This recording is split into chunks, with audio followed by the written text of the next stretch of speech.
Good morning. My name is Lightning. I represent Lightning Super Watchdog X. Again, on my last communication, I was talking on the solitary confinement in the Multnomah County Jail. Again, just so you understand my position, I kind of go along with the United Nations on their term that over 15 days in solitary confinement, that's considered torture. Now, if we have people in there with mental disabilities, conditions, they should not be in solitary confinement, plain and simple. If you are truly in the rehabilitation of these individuals, you do not torture them in jail. We need to have a clear understanding and have a solitary confinement committee created for Multnomah County and have professionals overlooking this committee and understanding why you put somebody in solitary confinement over 15 days.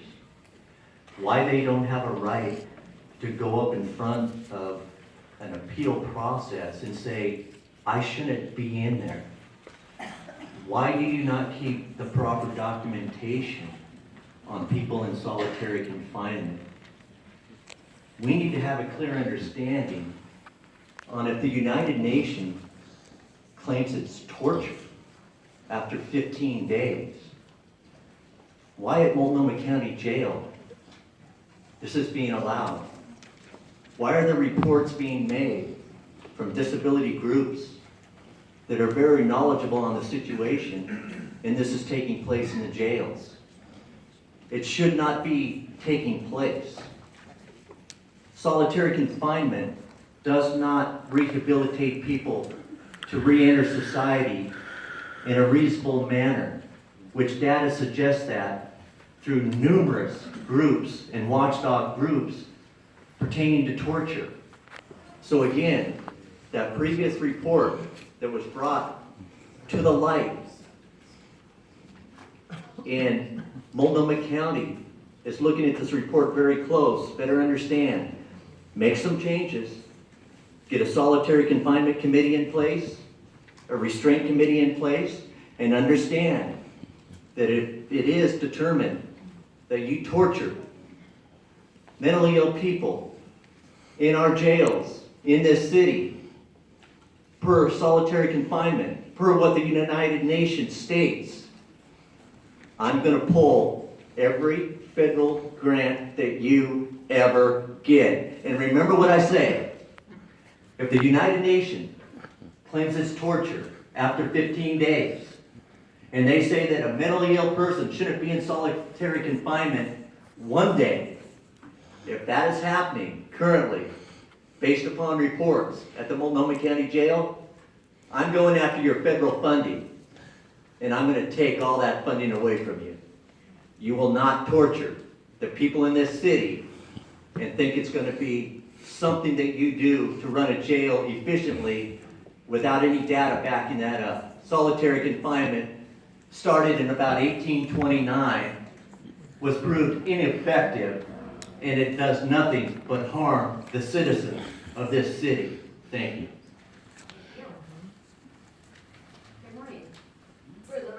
My name is Sarah Hobbs. How many of you up there know that May is Mental Health Awareness Month? Yay, okay, thank you. I realize you are county, but as a field advocate for the Oregon State chapter of the American Foundation for Suicide Prevention, I am very painfully aware of the high rate of suicide happening here in Portland.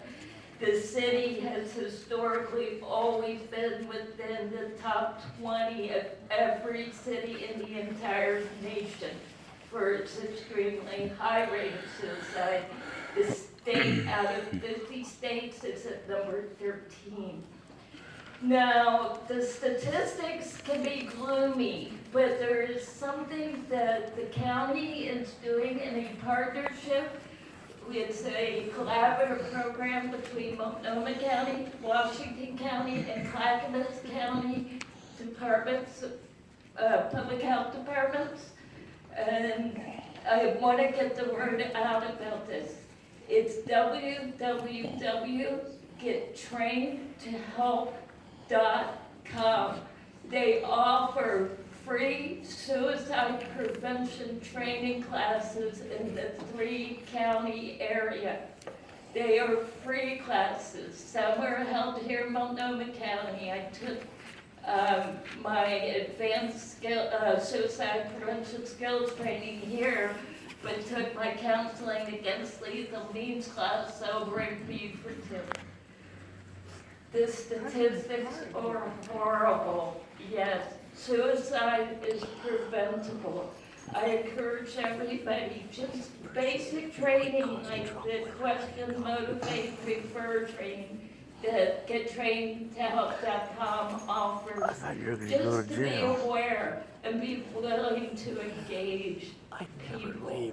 And I was excited last year when I saw that the county actually proclaimed the month of May as Mental Health Awareness Month, so I was like, yay! Ooh.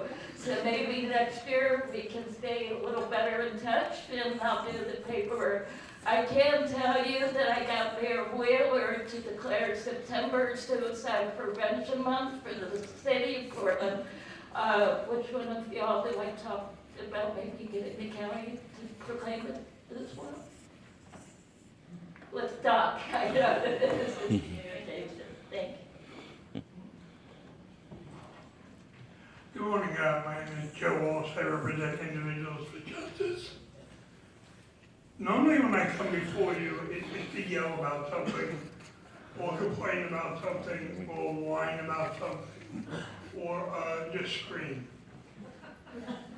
Love you, Joe. Today I would just like to ask the people in this room and watching on the TV that we need your help.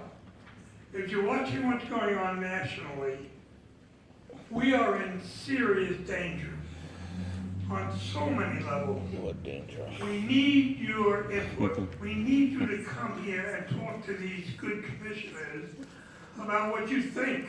And it doesn't make any difference whether you agree with me or anybody else.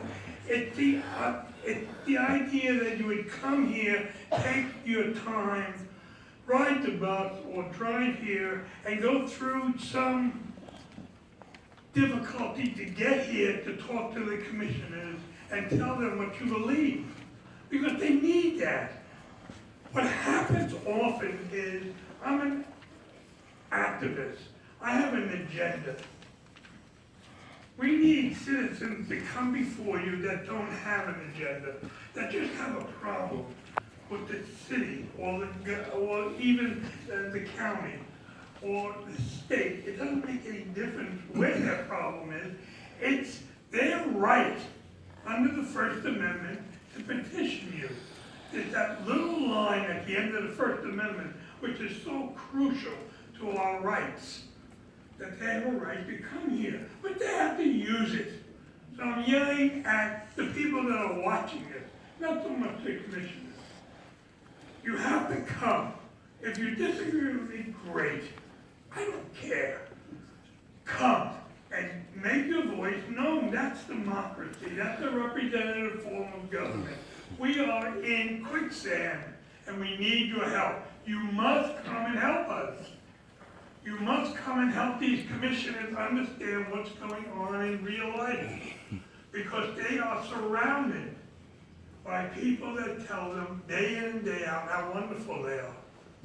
And that can be really dangerous. I know. So please, if you're listening to this, and the people in the audience, I know it sounds arrogant, but I'm ordering you to do your civil duty and come here from time to time and say, I'm having a problem with rent control. I'm having a problem with the buses. I'm having a problem with that. And tell the commissioners, they need to hear that kind of stuff so they can represent you. And thank you for your patience. And next week I'll be yelling again. Actually, we really like this. Give him his grant money. Gave him grant money. Andy Anderson? Get in line. Anderson? Wendy Shumway and Miguel. Last name?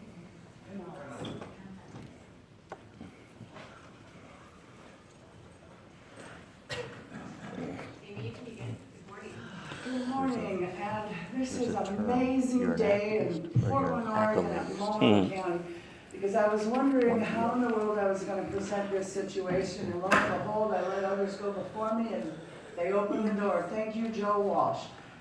We are here today because, as some of you may know, this year represents 19 years for me working for Multnomah County as a volunteer in the jails. 19 years this year, non-stop since May of 1998. So it's been an awesome opportunity to see the changes improve and grow. And I heard a speaker earlier, we have more work to do, but I just want to let you know how incredibly different and better things are now today in the jails that I'm seeing when I go in every month. Real quickly, the issue with the lockdown and solitary, it's basically used because no one really knows how to negotiate conversations with people who are terminally ill with trauma and drug addiction, and so there's a lot of behavior challenges, and that's why they use the hold. Not necessarily for bad crimes or serious offenses, but mainly for behavior control. The reason I'm here today is because my colleague, Miguel Canales, who is just 6 months from full retirement, is about to get the shaft for something he did not do and something that I feel needs to be brought to your attention. He's also, last week, received an eviction notice of a shall we say, no-cause eviction, which kind of puts him, his wife, his children, his grandchildren, all at risk of eviction. And so we felt it was critical that you hear a little bit about his situation today. And so you all can do something to help him out 6 months before full retirement. And so I'm just going to pass my time on to Wendy, and I just want to give you a little introduction. I'm an advocate for the world, and so when a peer says I'm in trouble, we come running. So I have an agenda, and that's to help people who cannot negotiate these conversations because of language barriers or knowledge barriers or for whatever reason. And that's why we're here, is to help our friend and colleague. So thank you. Hi, I'm Wendy Shumway. It's a pleasure to be here again in Paris, Florida. You guys, a month and a half ago, you guys had a chance to hear my story. Well, Miguel is a continuation of my story. After that day of me being held hostage, my daughter was 9 years old at the time, and I had just come out of, I was in addiction because of the situation. And I called Miguel up, and he came and picked up me and my daughter, opened up his house, and it never fails. When I get up here, this man's a lifesaver. You know, he made sure that we got into Dora Boat. He helped me continue. The thing is, one of the reasons why I continued in the Multnomah County clinics is because he was there for me.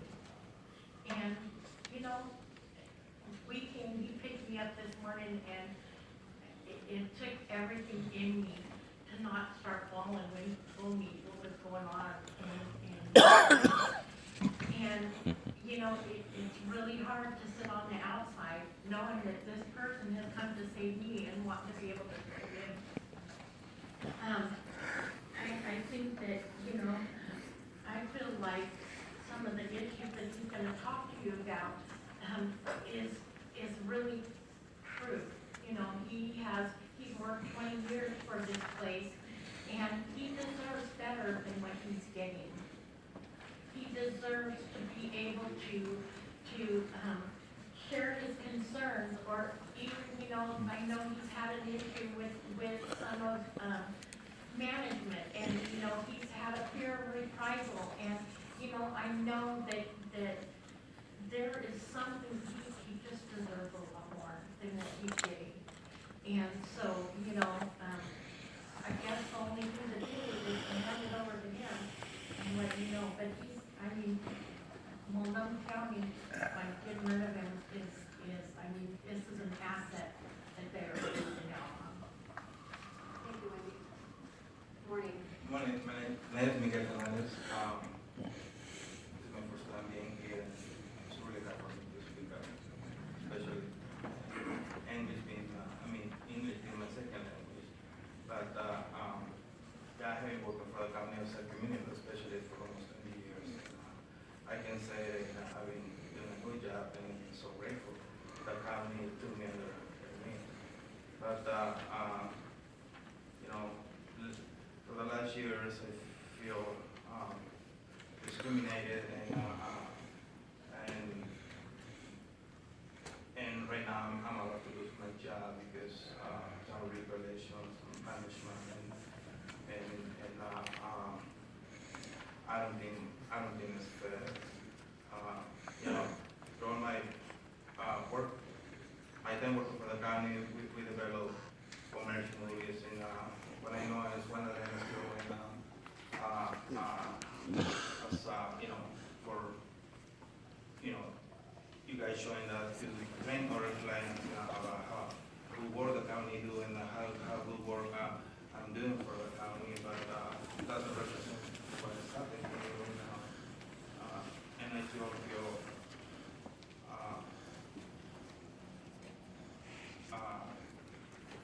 not treated that way. I feel I deserve, and